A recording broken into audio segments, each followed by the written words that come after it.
Welcome back to Prosperity Playbook. Today you have Renee Gogler and Britt Murphy, and we are two friends that have kind of come together to share our life lessons, the things that we didn't learn in school that we think are important. And speaking of school, today we are going to talk about some tips for those kids that are graduating from high school, maybe moving on to the next phase in their life. Yeah, I feel like it's such an exciting time. You get to turn the page and you feel like a real grown up, and then you're in the real world and you're like, what the hell do I do now? Exactly. So, yeah, we just have kind of a list of things that I think are important to pay attention to. And I think it's important too if you are the guardian or older sister or friend of somebody who is in this point in their life, maybe helping them navigate some parts of their life that they may feel pretty lost in. Yeah, I think that's super important. And my daughter is just starting her senior year here in a couple of weeks. And for me, I feel like that's part of the transition. So if your kid's not quite ready to move out and go or not done with their senior year yet, I think this transition starts now. It's how do you make them a self-sustaining human, I guess is the way I look at it. Like, what are the things that they need to know ahead of time? And for me, part of that, and this is just my parenting style, but is trying to say yes to as many things as I can, letting her make her own choices while I'm still here for her to bounce things off of. But recognizing next year, she's not going to have to ask me if she goes to school out of state. And so I would rather have her have a lot of autonomy and freedom now.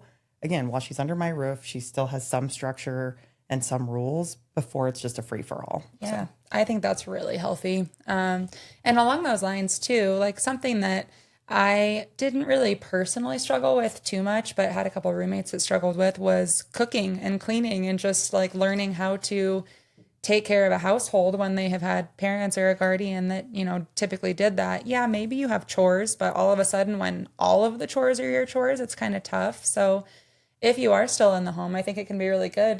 Give them 5 meals that they know how to make very well and consistently, and they don't need to look up online something that they know they can feed themselves for a week. Totally. And that's one of the things we've talked about around, like, she's a great cook, but actually meal planning and figuring out what you're going to eat this week, having a plan, going to the grocery store. Like, honestly, that's one of the hardest parts of adulting sometimes. It's just that dreaded question of, what are we going to make for dinner tonight? Mm-hmm. So that in and of itself is a struggle. But I think that's a good place to kick it off around just independence versus asking for help. Mm-hmm, absolutely. Yeah, I think, don't be afraid to ask for advice. All of a sudden you're out on your own and you feel like you're supposed to have all the answers. But obviously, as we have learned, there's no life manual. Here's how to be an adult and all the things you're ever going to need to know. That doesn't exist. Yeah, we have the internet now, but I would say don't ever be afraid to ask for advice, whether it's from your teachers or your peers or your parents or your boss. If you're feeling like you don't know what the next step is, don't feel like you have to take that step all by yourself.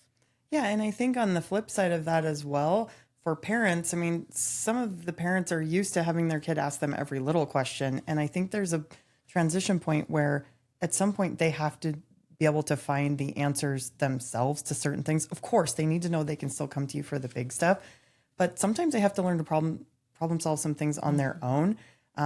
This isn't a parenting example, but on my team at work, I always tell them I'm the third person that you come to for a question. If you can't, go find the answer on your own somewhere else before you ask me, because I know if they just ask me every time, then it's just easy to ask me and they will just continue to ask me instead of learning. So, even just the small things for kids, like making their own dentist appointment or having to call and book their physical therapy thing or little things like that, it can be super scary. And there was a time my daughter would absolutely refuse to do things like that, or making a tea time at the golf course, whatever it is, give them those things, the small tasks that they can mess up and it's okay. And it just empowers them to pick up the phone, because I think especially this younger generation, they're texters. Oh, yeah.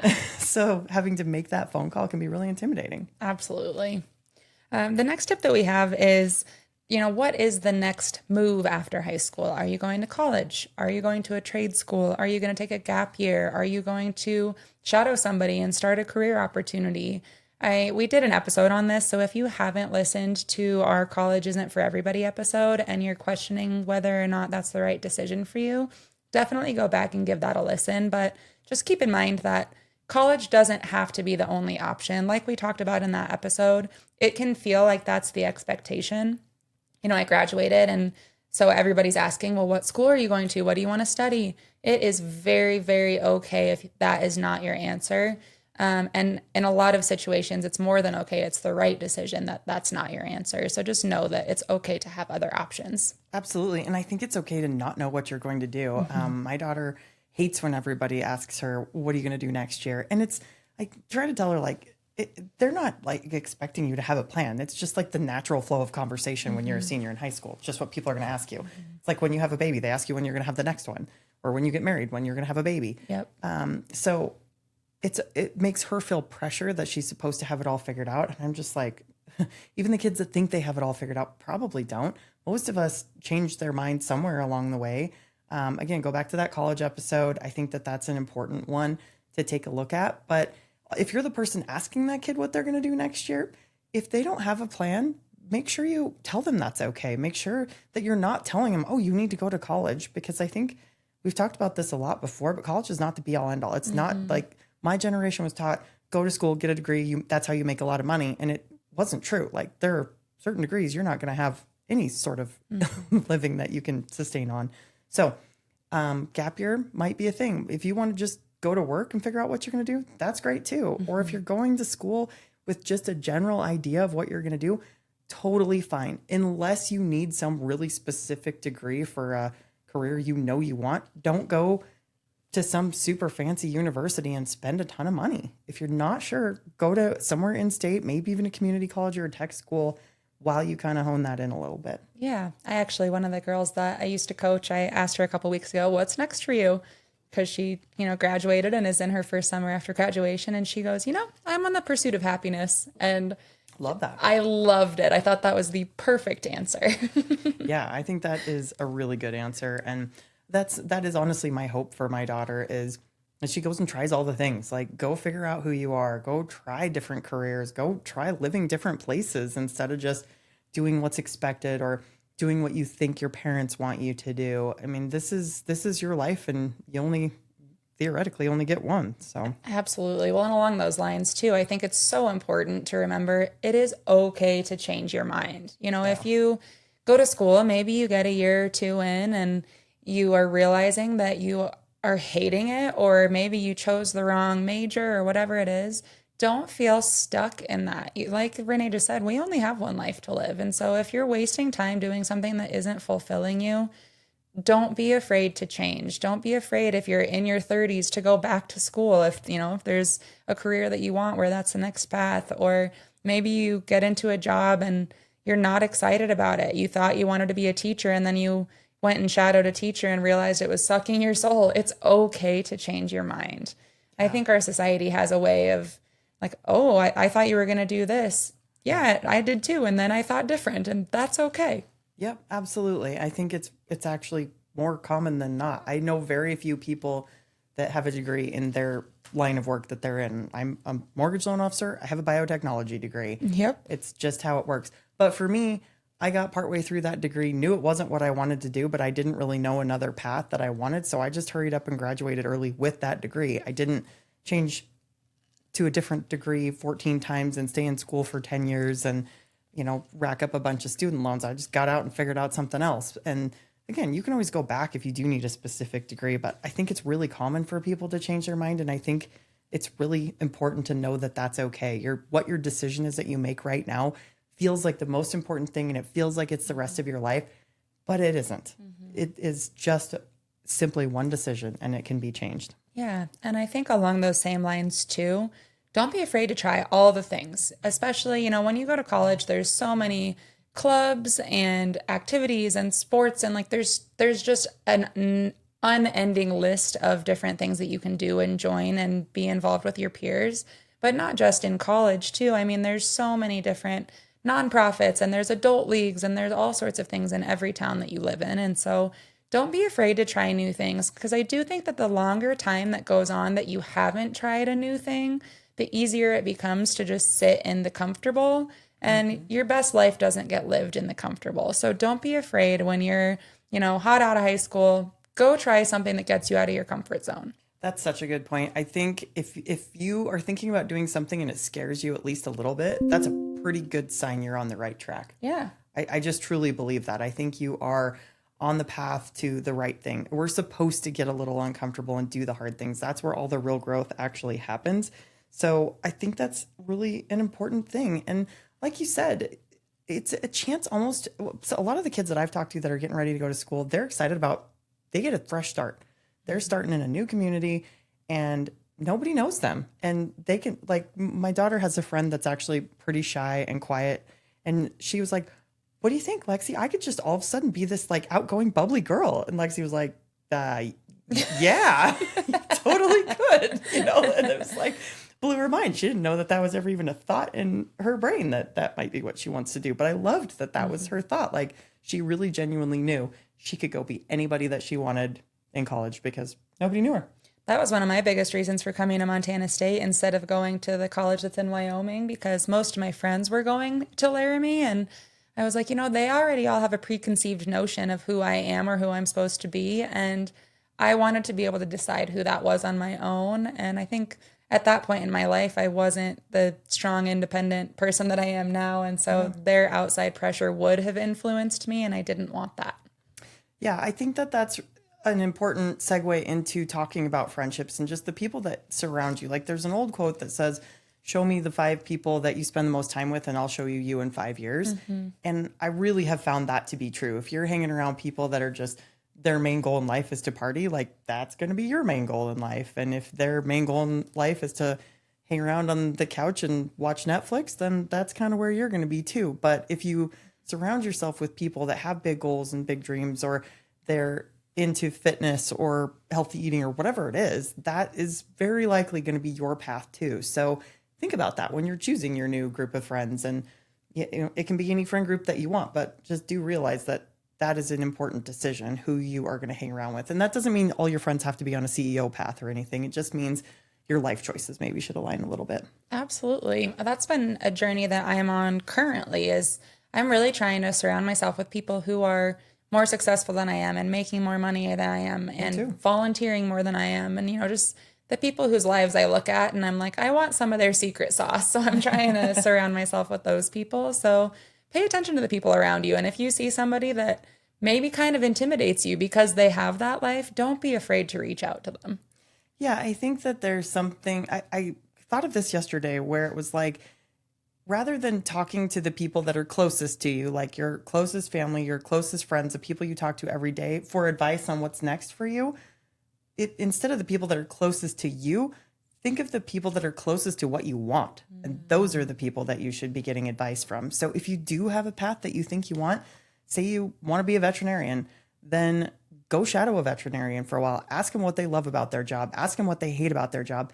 And by the way, ask them how much money they make and make sure that that fits in with what it's going to cost you to go to school, what the cost of living is in an area that you think you might want to live, and, if what fits your lifestyle that you are accustomed to. Absolutely. Something that made me think of too is, I think one of the biggest fears of kids that don't end up going to, I'm calling them kids, they're adults going to college, but they feel like kids when you're a full adult here.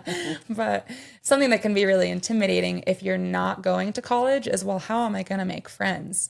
When you go to college, you kind of are forced to make friends because all of a sudden you have a roommate in the dorms and you're going to class with all these people who also maybe are there with nobody else they know. And so when you don't have that forced friendship, it's really important to either get a job that forces you to be social, go become a bartender or a barista, or go work on campus in one of the local trade schools or something like that, or find a hobby, go play pickleball, join a book club, do something that forces you to interact with peers. Or a volunteering thing, like you said, and find a nonprofit that's close to your heart. If you like animals, go volunteer at the Humane Society or something like that. But I think that builds into another tip, which is, instead of just focusing on building your resume, focusing on building relationships. And so again, that goes back to looking to those people that are close to what you want and figuring out what those people look like. And, a mentor is kind of a word that I think sometimes gets overused, but it can be simply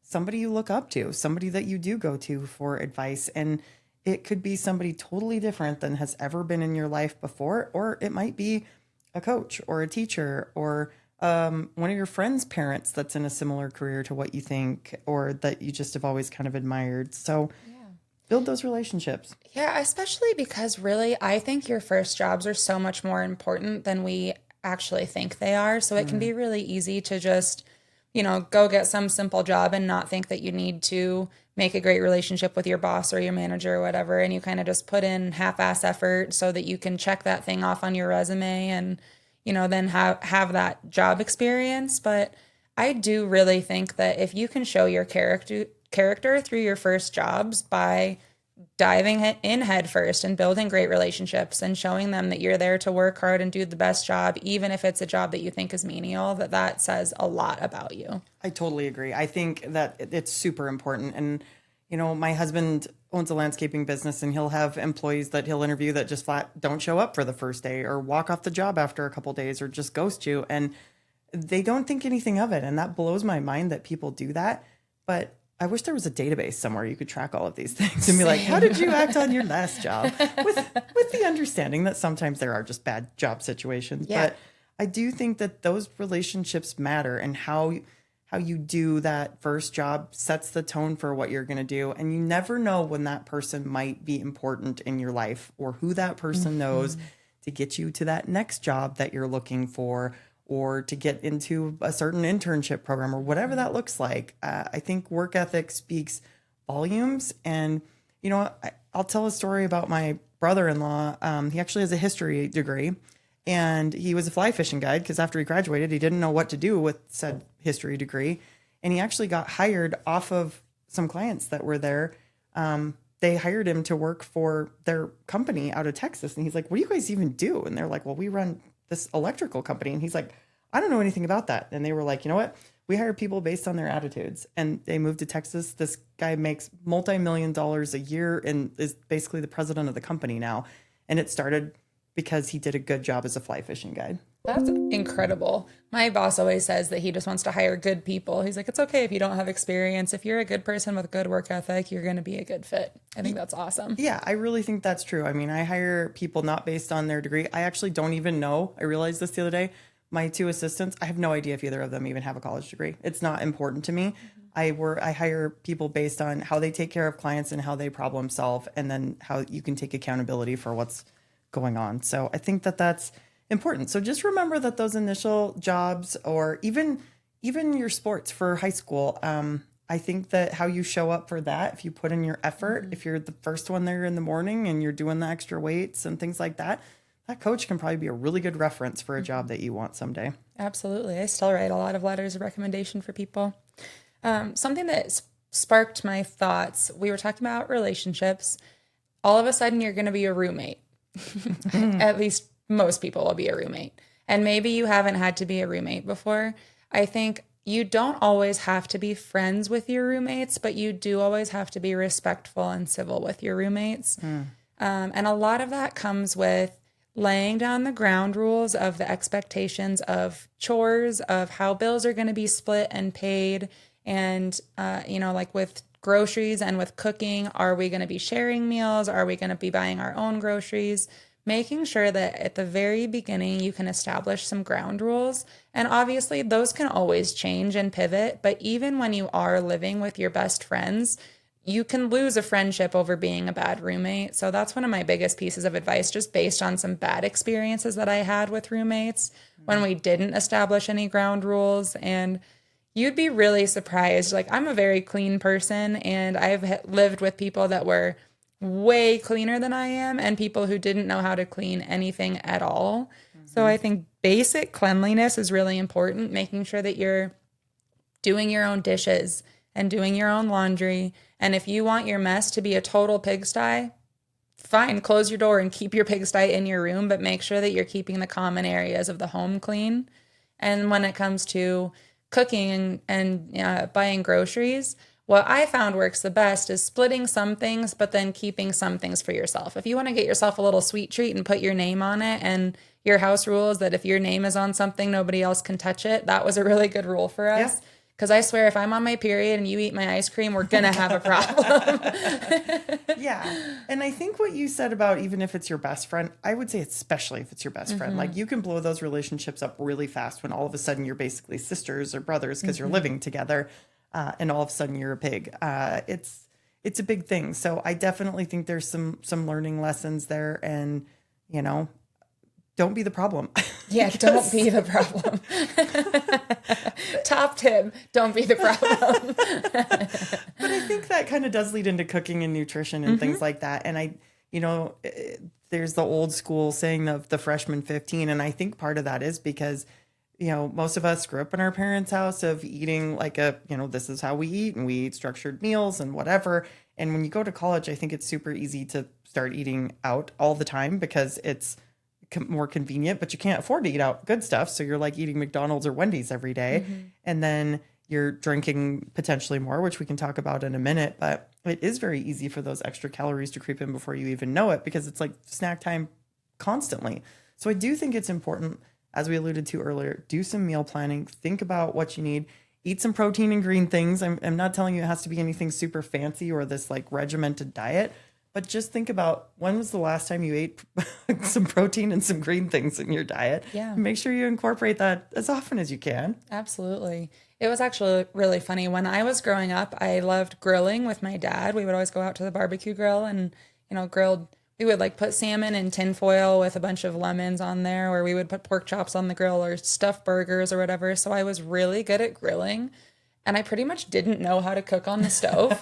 And I didn't know that until I went to college. And the first piece of furniture that I bought when I got my first apartment was a grill. It wasn't a couch, wasn't a bed, it wasn't a TV. It was funny. A barbecue grill.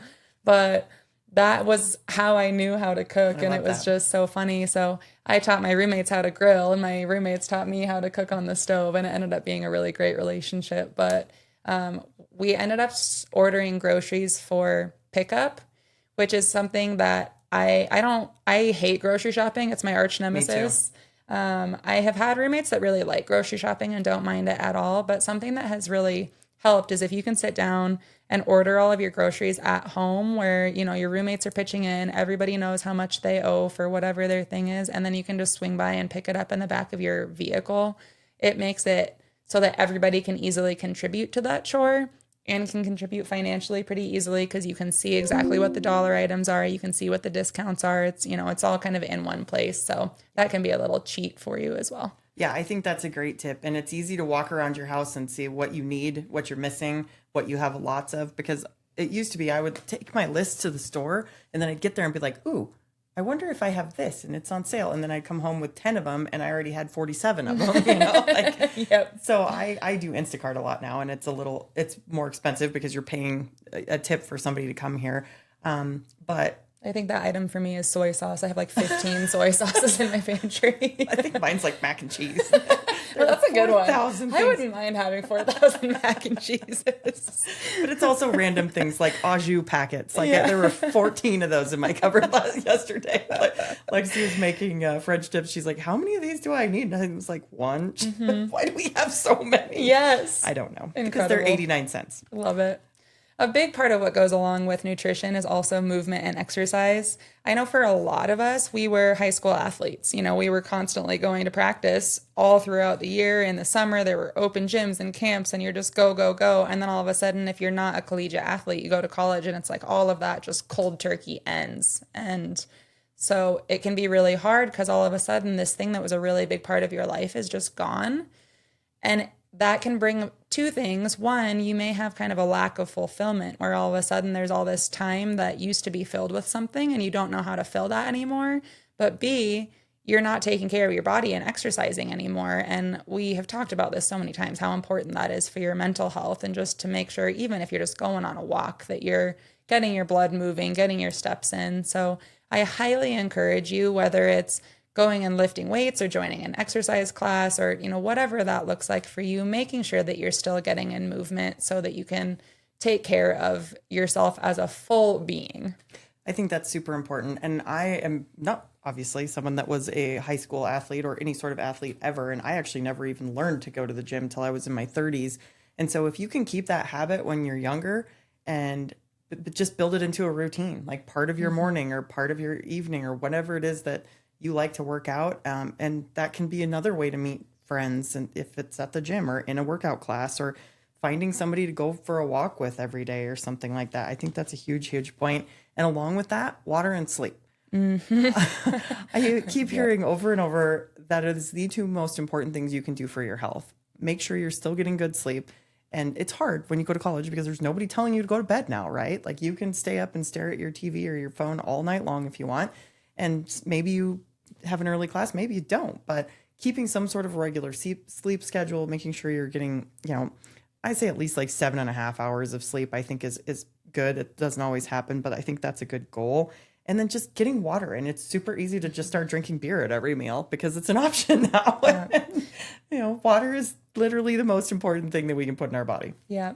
They always told us in college, make sure that you're drinking a glass of water for every alcoholic beverage that you consume. And still true.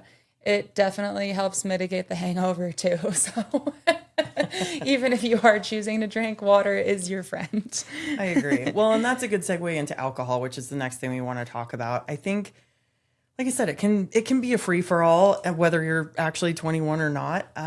You're around people that are, and that just there's more accessibility to those things. And if it's not something you've been around in the past, then my encouragement is to go in lightly, not just fall all the way in right away, because it will affect your body differently than it will your friends. And you need to just know what your body can handle and not put yourself in a bad situation. Like the first time that you start going and having a bunch of shots somewhere should probably not be at a party where you don't know anybody and you're putting yourself in a potentially dangerous situation. So of course, always make sure you have a designated driver. In the day and age of Uber, there's really no more excuses as to why somebody should be drinking and driving. And so I think that, planning ahead, being safe around those things and making sure you put yourself with safe people. If you are out at a bar, making sure that you're paying attention to your drinks so that nobody's slipping drugs in there of some kind. So, it's not the fun thing to focus on, but I think it's a really important safety topic to at least touch on. Absolutely. Well, and a big part of that is not giving into peer pressure. It's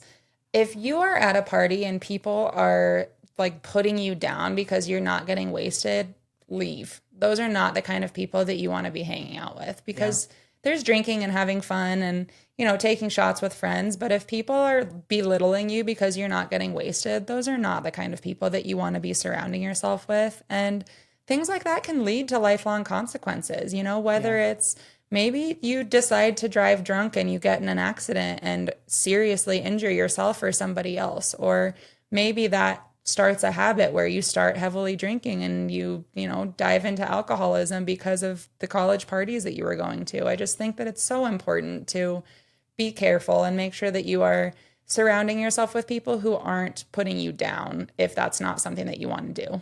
Yeah, I think that that's really important. I've seen even some high school girls I'll hear be like, oh my gosh, I was so drunk. And it's like a badge of honor for them how drunk they got. And I'm just like, oof. That's just not it. Like that should not really be the goal. Like it's one thing to have a couple cocktails and unwind or whatever, but to like see how wasted you can get, like I would like to hope we're evolving past that. But I think this day and age, alcohol's less of a big deal than it used to be. I think there's a lot of these younger I think so kids too. that they're just choosing not to ever drink or that's just not a thing for them. And so I promise you, if you want to be one of those people, you can find a crowd that will honor that for you as well. Absolutely. When I was in college, it was a thing where on your 21st birthday, you had to take 21 shots. And luckily, I was in a really good friend group where about the last 15 of those shots would just be water. And so we all were kind of trying to take care of each other, but I mean, still taking 11 shots is a lot of shots to take when you haven't been drinking. So I literally hid for my 21st birthday. My now husband and I went to the hot springs for the night and just like hid because I was afraid of what would happen to me with my friends. It's a lot. But I knew that and I just didn't want to put myself in that situation. So we just did something else instead and, had a couple cocktails with dinner on our own. And that was what I wanted it to be. I love that so much for you. That's pretty much my friends asked what I wanted to do for my birthday last year. And I was like, can we have like a book club night? That sounds great.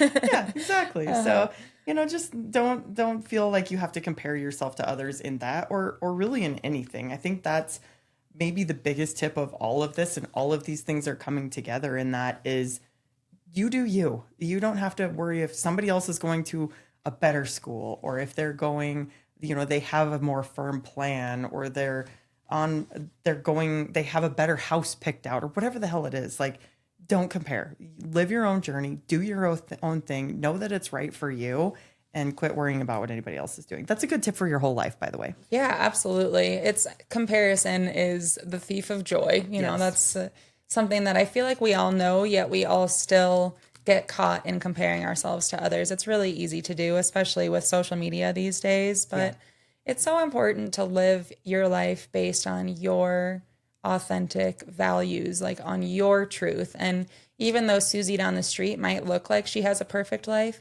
maybe she goes home and is miserable every day and doesn't actually like her husband, or who knows, maybe on the outside everything looks great and on the inside she's unhappy. So really just try to be authentic to yourself. And if something doesn't feel right to you, if your gut is telling you that something is wrong, listen to it.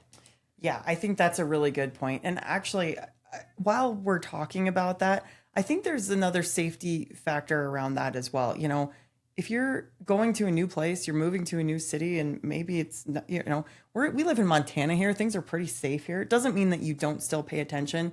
But an Uber driver in San Francisco gave me a tip one time that said, just walk with purpose everywhere you go. Don't be staring at your phone. I think this is a really important tip for especially these younger girls that are going out on their own. Don't be staring at your phone when you're walking down the street, down the sidewalk, in a parking lot. And don't get in your car and then just sit there and stare at your phone. Get in your car and leave. Don't sit in a dark parking lot by yourself with your door unlocked. Always be aware of your surroundings. Don't be the easy target is the moral of the story. Like, be paying attention, know who's around you at any given time, and, just eyes up. Absolutely. Yeah. I think it's always important that people know where you are. Like if you are leaving a party, or if you're headed to a party, or you're going somewhere on your own, people should be expecting you by a certain time and should know where you were coming from, because then if you don't arrive at that time, they'll know that something was wrong. So definitely just make sure that you're keeping yourself safe, and be a girl's girl. Look out for each other. It's a tough world out here. That's a great point. If you see another girl that is just like getting out of control with drinking too much or something, and maybe is putting herself in an unsafe situation, that is definitely something to speak up about. Like, if you see something, you should say something and not be worried that you're going to be the party pooper. It's better to say something and keep somebody safe, I think, in that regard. And just always, I always tell my daughter, I'm like, always be ready to throw a punch or an elbow or kick, or, kick or scream. Like, if somebody's ever going to try to kidnap me or her, like, good luck. We're going to go down kicking, biting, screaming, punching. It's, whatever it is. Like, don't be the easy target. So I think that's a really important thing just to remember. I don't care how old you are. I think that's an important thing to remember. Agreed. This is nothing to do with that, but it's another tip that I wrote down that I thought of earlier is find a way to be organized that makes sense for your brain.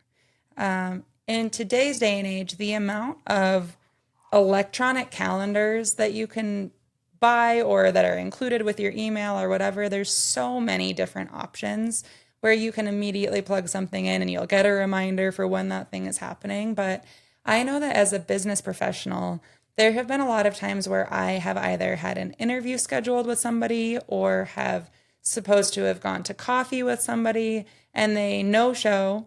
And, I call and I'm like, hey, we were supposed to meet. And they're like, oh my gosh, I didn't put it in my calendar. I totally forgot, and my personal pet peeve, by the way. Yeah, absolutely. And I think it's a lot of people's pet peeves, especially because we're busy people. We're all running businesses out here and just trying to survive. And so if you are scheduled for an interview and you don't show up, I don't care how good of a candidate you are, you're not hired, because that's a pretty... Because you'll do it with the client. Exactly. So find a way that works for you to organize your life. And that can be hair appointments and nail appointments and classes and extracurricular activities and making sure you're scheduling in time to go visit your family and, whatever it is. But that way you can look at your week, you can look at your month, and can keep on track with your goals. I think that's super important. And I know a lot of people still do like to have a written planner. I'm a big fan of an electronic calendar just because we always have our phone with us wherever we are, and it can pop up a notification for you so that you don't lose track of time. I think it's really hard if you're trying to carry a paper planner around and then you don't have it attached to you every second, and somebody's like, oh, hey, can you do this? Or, oh, I forgot my planner somewhere. And I'm like, dang, I know I have an appointment. So I recommend keeping it electronic on your phone if you can, but whatever, find what works for you and stick with it.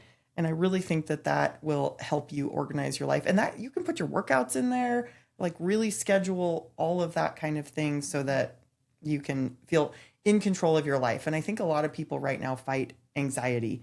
And I think the answer to anxiety is to focus on what you can control. And a big piece of that is controlling your calendar and your schedule and your daily activities.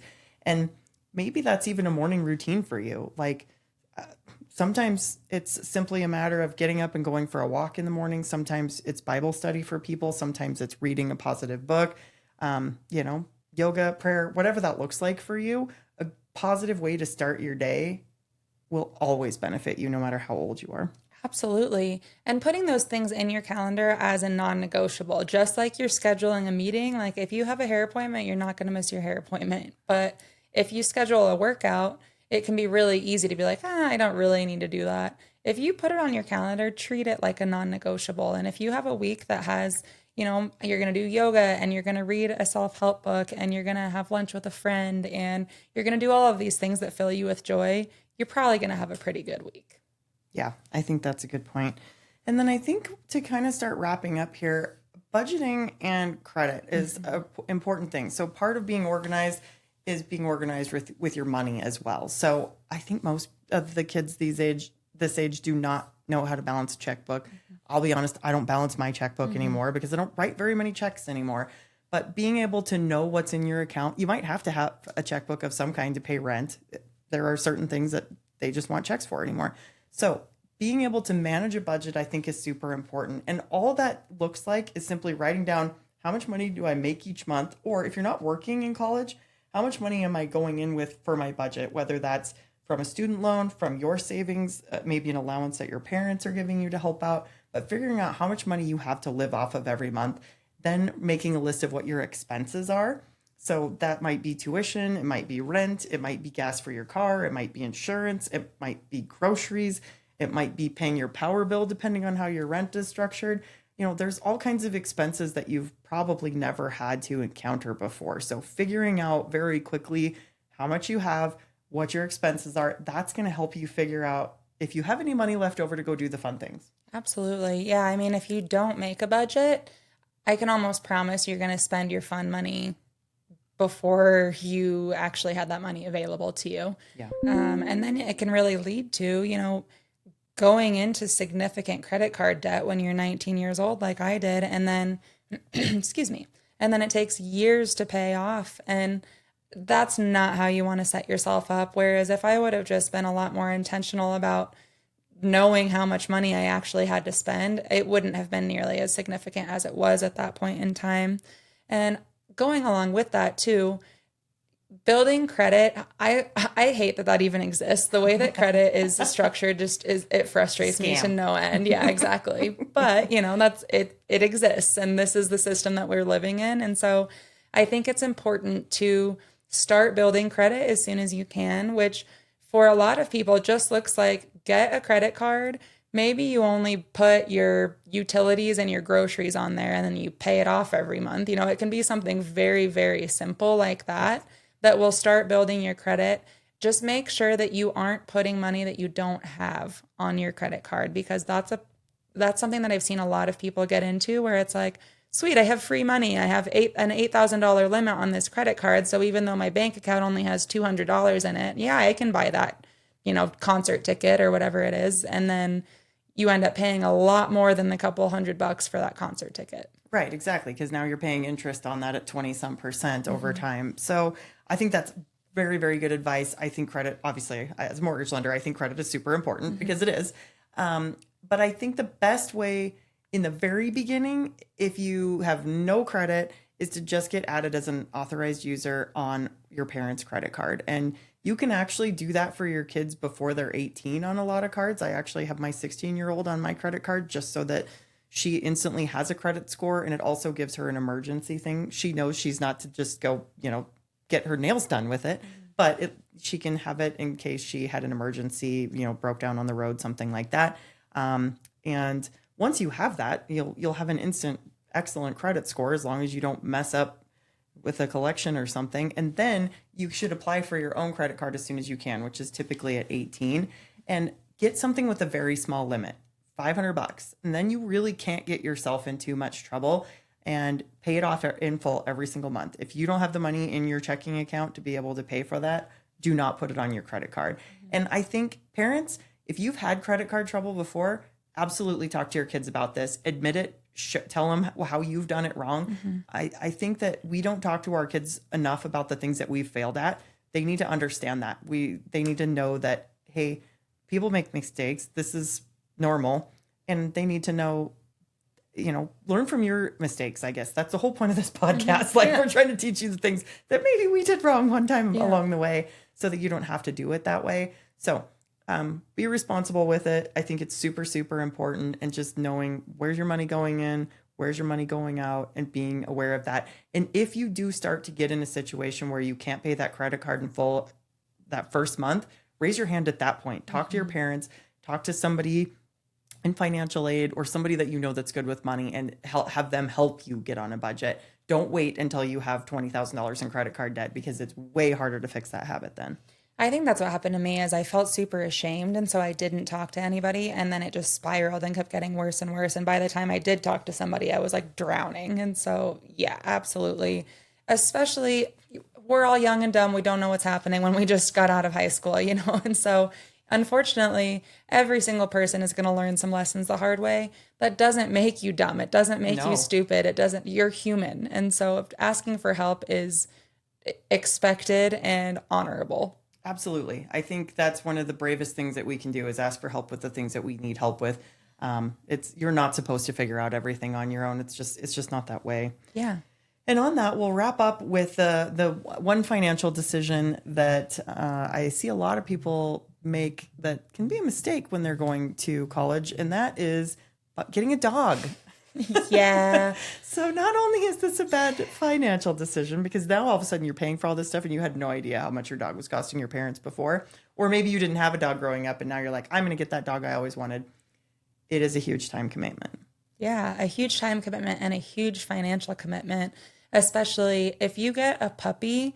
You're going to have to train them, and you're going to have to get them fixed, and they have to get a whole series of booster shots. And I mean, it ends up being like thousands of dollars just in the first couple of years. Absolutely. And if they don't get hurt. Exactly. Like, that's just the basic care for them.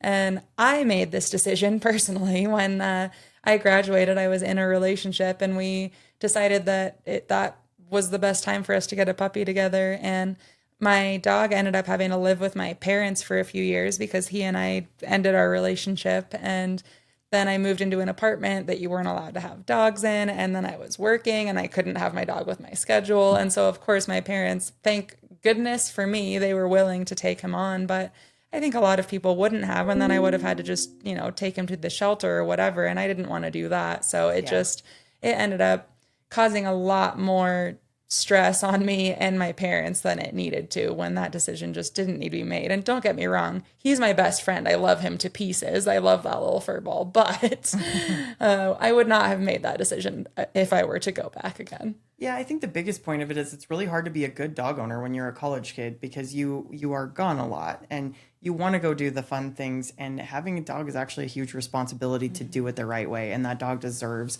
you to be able to walk them every single day and have good quality food and all of those things. So, and like you said, most of the apartments that you're going to live in college are not going to allow pets. No. So you're going to limit where you can live dramatically. Absolutely. Well, and a lot of people are like, oh, I wanted to get a dog, but I got a cat instead because it would be easier.